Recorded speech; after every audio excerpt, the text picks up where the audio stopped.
Episode 14, All the Queen's Men.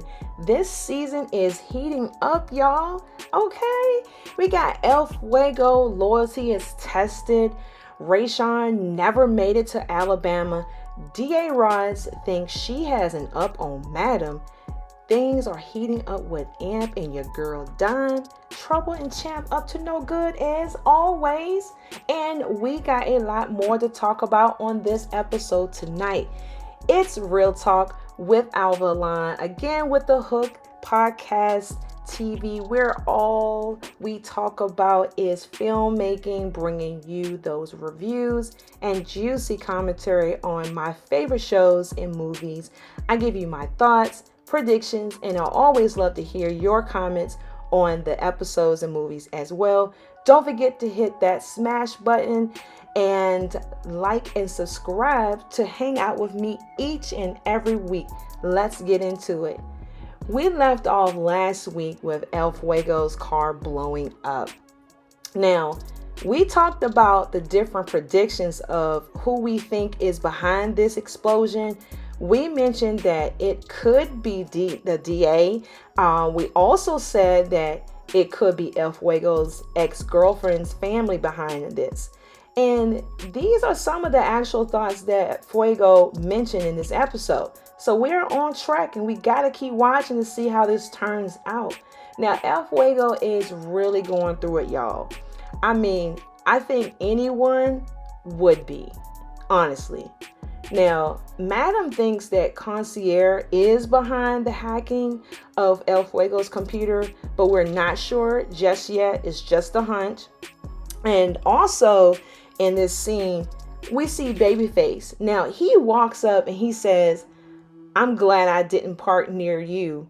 Really, Babyface? How about "I'm glad you both are okay"? Babyface is so self-centered, I swear. But Midnight always shows his loyalty to everyone in the whole crew there. I really like Midnight. He's always kind of low-key. So, but his loyalty is always first and foremost. Right before Babyface comes in and he tells Madam about El Fuego's car being blown up, we hear her, kind of talking about him. And so she was feeling kind of doubtful. And also she looks like she thinks that he is a liability. However, once that happened, she came to his apartment to comfort him, to assure him that she has his best interests. Now, pretty much building trust with him, trying to get him to see that the loyalty is here. And this is why I say that his loyalty was actually tested in this episode as well as last week. But it looks like Madam is trying to build that trust with him because she really wants him to be around, even though he doesn't want to be there. But I think he's going to come around. And also, I think that's what's happening now is that we are seeing him adapting to the situation. Even though it's eating him up inside, he's still rolling with the punches. So hopefully we'll see him adapt to this situation a little more. And hopefully he doesn't fold, y'all. Okay? Because it's just, we don't want him to keep going through all of this. Fuego's a good guy, but like I said, this pressure is on for him. The pressure is on. Also with Madam, when she asked him to get the footage from the hospital, this is what we were talking about last week. Now, we were trying to figure out where they're going to actually show anything else from the hospital situation regarding Jack, because they didn't show anything about it. But I knew that part was going to be an important piece to the puzzle. They're probably going to show more about this next week. That's what I'm hoping. But hopefully we'll see what was on that surveillance camera. Not sure when we're going to see that, but it may be next week. My predictions is that based on what Madam has seen on the camera footage, it may be D.A. Rods. I'm referring to Jack and D.A. Rods that, we know that they were in cahoots, and we knew that D.A. Rods and him had plans, and they had planned on working together and everything before this whole incident happened with him. But since he was in such a bad shape, and of course, from what we know so far is that he's not here anymore, he's unalive, is that she might be the one that came and finished him off.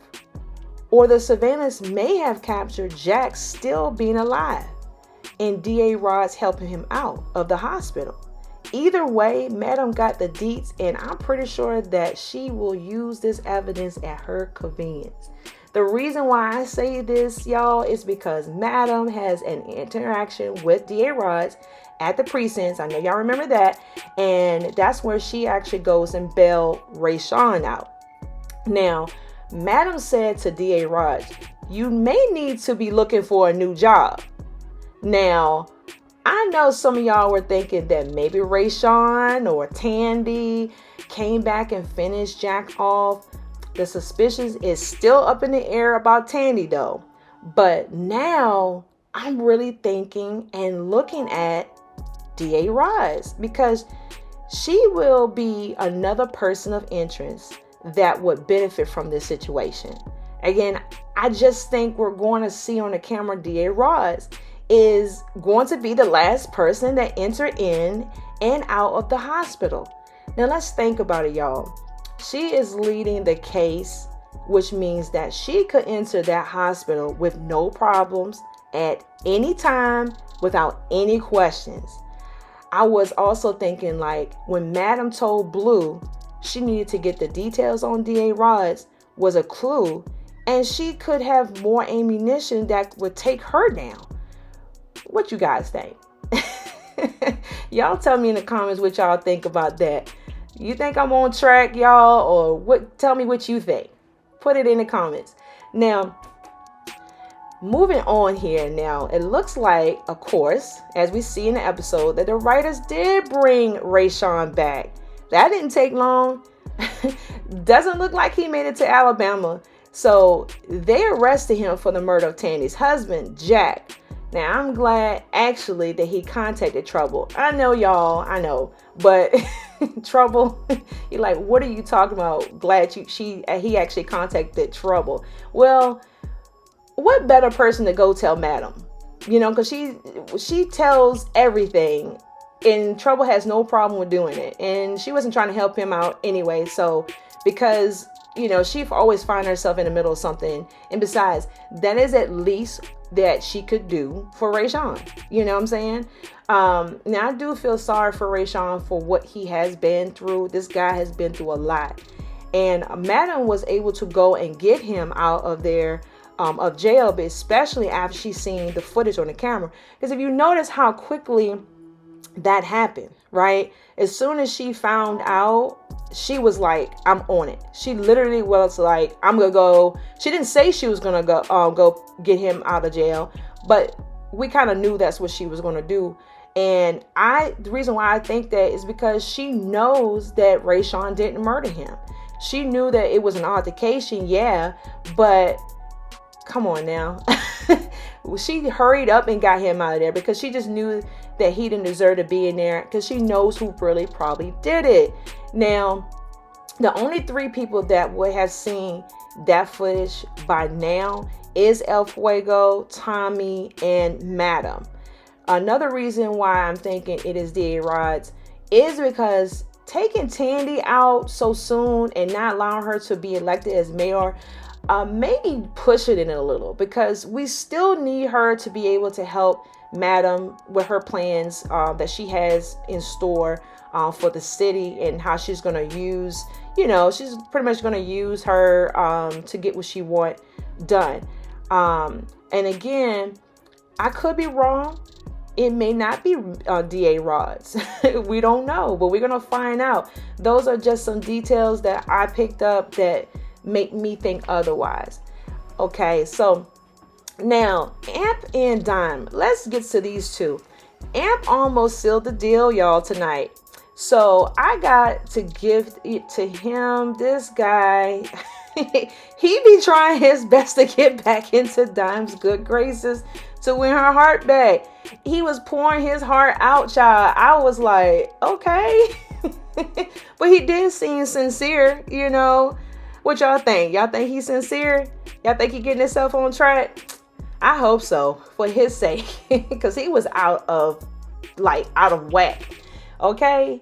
Now, I know Dime is so hesitant, you know, in this situation. And if you think about it, you know, especially for any relationship, if you break up with someone and then that person tends to try to win you back, you're going to be a little hesitant. You're not going to want to just jump right back into the relationship because you're trying to see if you actually believe this person. Again, especially for, you know, with these two, what they went through, you know, you can't help but see what Dime is trying to do. She's just very hesitant about it. She don't know, you know, so she's just trying to really learn to trust him.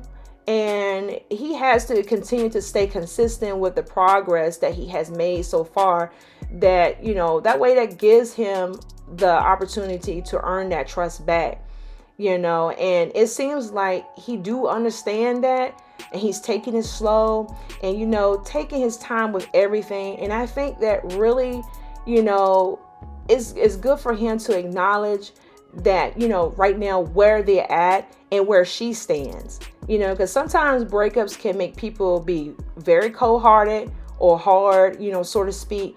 But at least she was willing to hear him out, you know, being that she came over to his house, you know what I'm saying? So I guess she was really willing to hear him out and was hoping that maybe something good would happen. And we did see a little exchange there that was about to go down, but she cut that real short.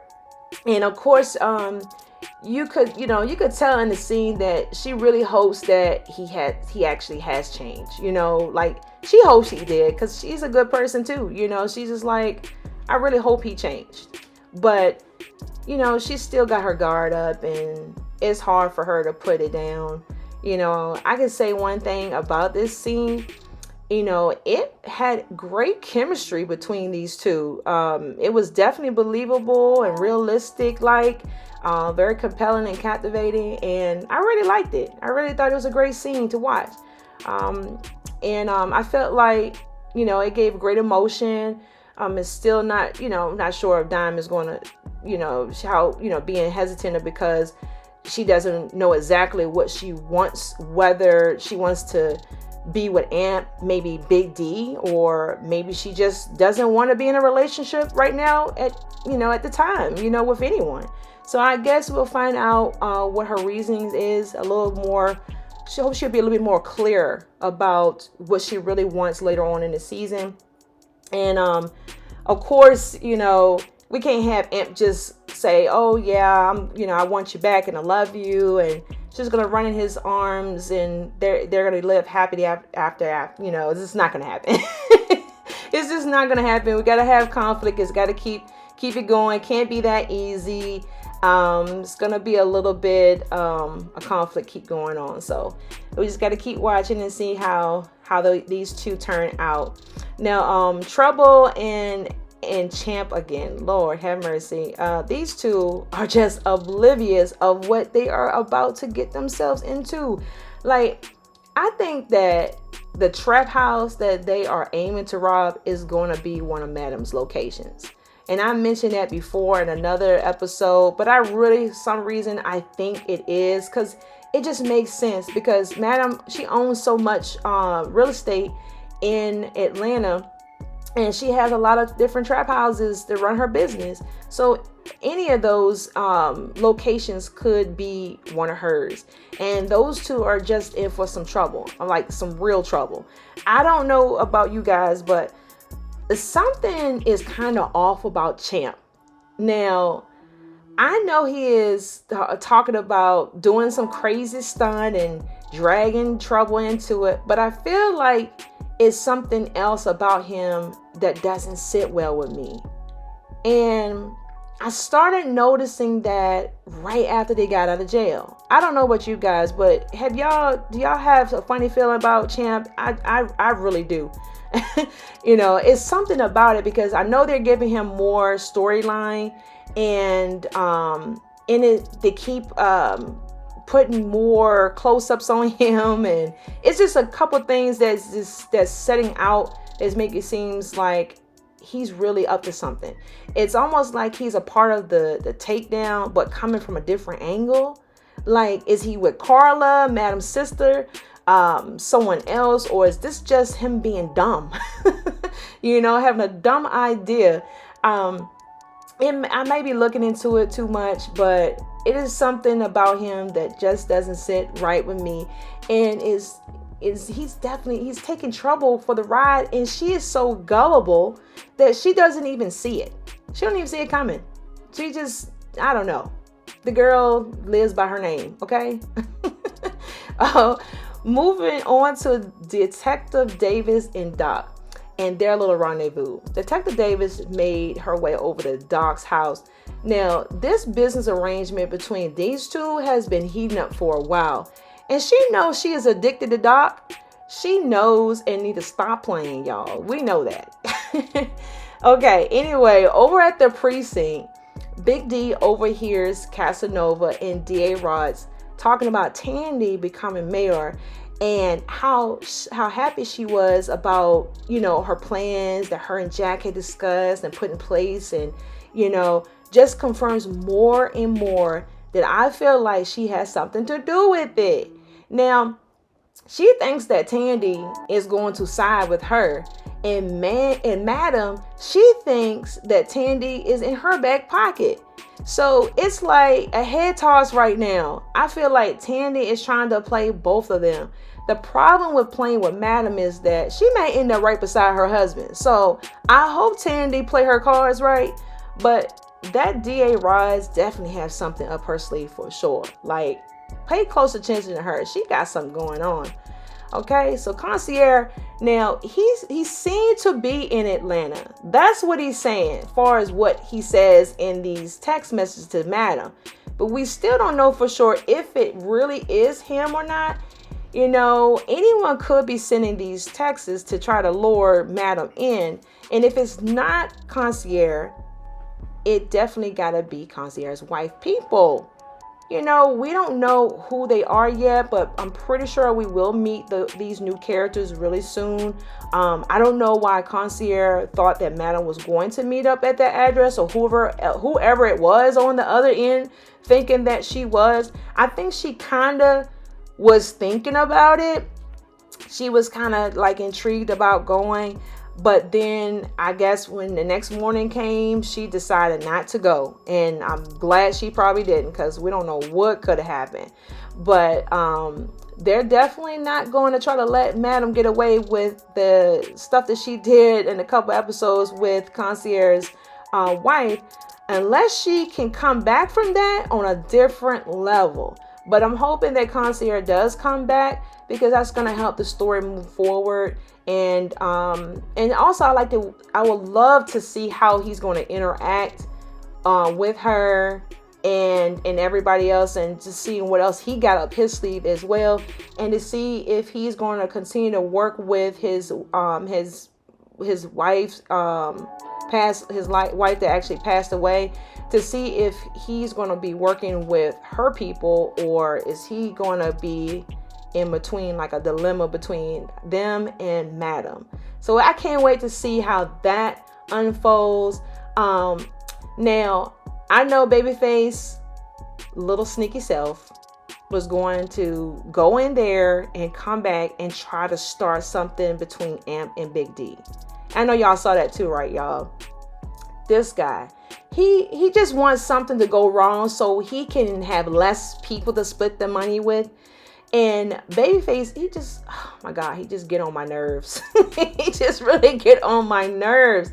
He couldn't wait to have the opportunity to bring up the fact that Dime and Amp had some little interactions and that he overheard, so he can make Big D mad and tell everybody about what's going over and what he heard in the club. He used the come borrow my charger opportunity to say something. He's so lame. And then he gets his own dance at the end of the show. How ironic. Okay. All right, y'all. Thank you guys for hanging out with me on episode 14. If you enjoyed this recap, go ahead and smash that like button and hit subscribe real quick, real fast to my channel for more content like this. Your support means a lot to me, and I look forward to seeing you in the next one. And remember, you are the architect of your success. Stay blessed.